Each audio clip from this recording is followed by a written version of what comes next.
Oke, assalamualaikum warahmatullahi wabarakatuh.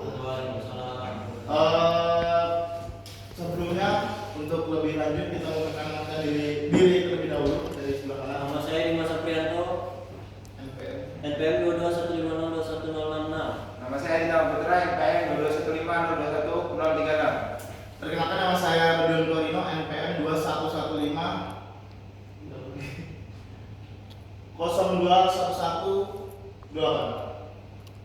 Nama saya Akbar Musa Nugraha, NPM 221502188. Nama saya Gibran Aziz, NPM 221502157. Nama saya Serta Wibowo, NPM 221502148. Oke, selanjutnya di sini kami dari kelompok berapa kita?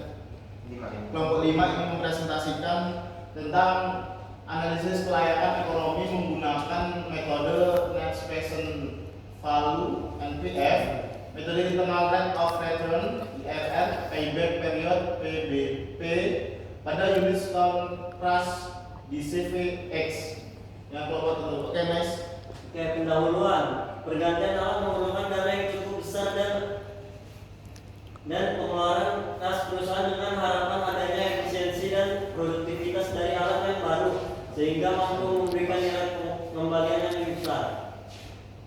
Biaya pergantian alat investasi perlu disesuaikan dengan pendapatan perusahaan yang diketahui berdasarkan aliran kas pada saat penggunaan alat baru. Untuk melakukan penggantian alat, perusahaan harus memilih alat yang sesuai dengan mempertimbangkan beberapa aspek seperti pendapatan dan keuntungan yang akan dihasilkan dari penggunaan alat lebih besar dari biaya yang dikeluarkan. Oke, selanjutnya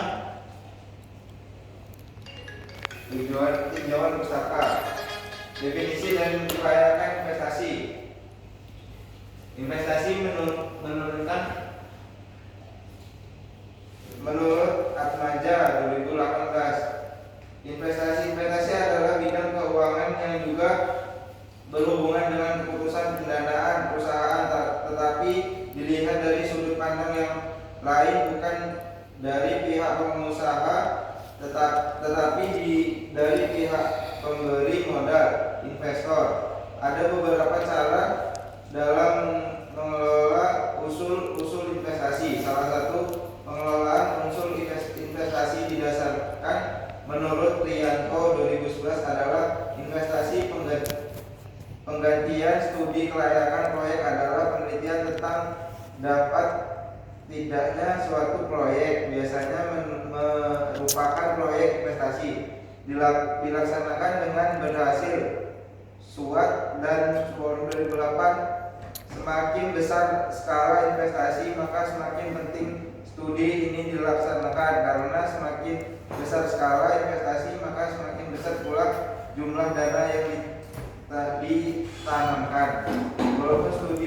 Walaupun studi kelayakan ini akan memakan biaya.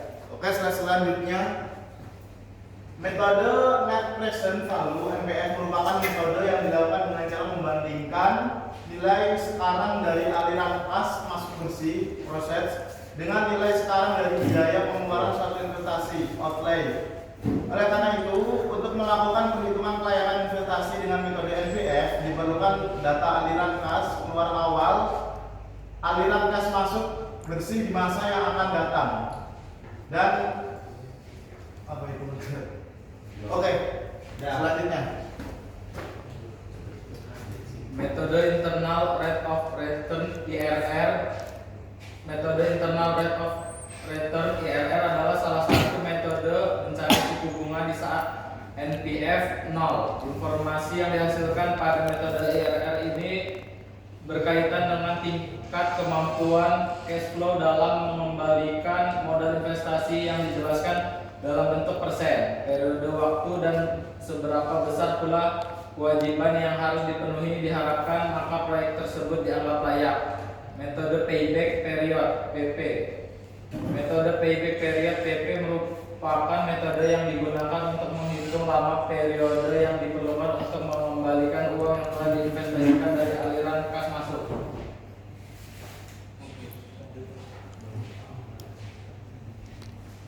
Hasil dan pembahasan berdasarkan settingan dari kompresor HP ke-300 dengan kapasitas 110 tahun per T/H, maka diperoleh masing-masing produk dengan presentasi yang berbeda dalam satu satuan waktu, yaitu batu pecah ukuran 3/5 sebesar 38,5 T/H, batu pecah ukuran 2/3 sebesar 31,9 T/H, batu pecah ukuran 1/2 sebesar 19,8 T/H, batu pecah split sebesar 8,8 T/H, dan abu batu sebesar 9,9 T/H. Aliran kas masuk selama 1 tahun dari hasil penjualan batu pecah adalah sebesar 8.355.272.000. Total aliran kas keluar selama 1 tahun sebesar 2.017.18.739,6, dan total aliran kas masuk selama 1 tahun adalah 8.350.272.000. NPV lebih dari 0, maka investasi layak dilakukan. Berdasarkan hasil yang diperoleh adalah NPV sebesar 11.634.937, maka investasi layak dilakukan. Hasil ini dari perhitungan menunjukkan bahwa waktu yang dibutuhkan agar modal investasi kembali yaitu 0,18 sampai 2 bulan.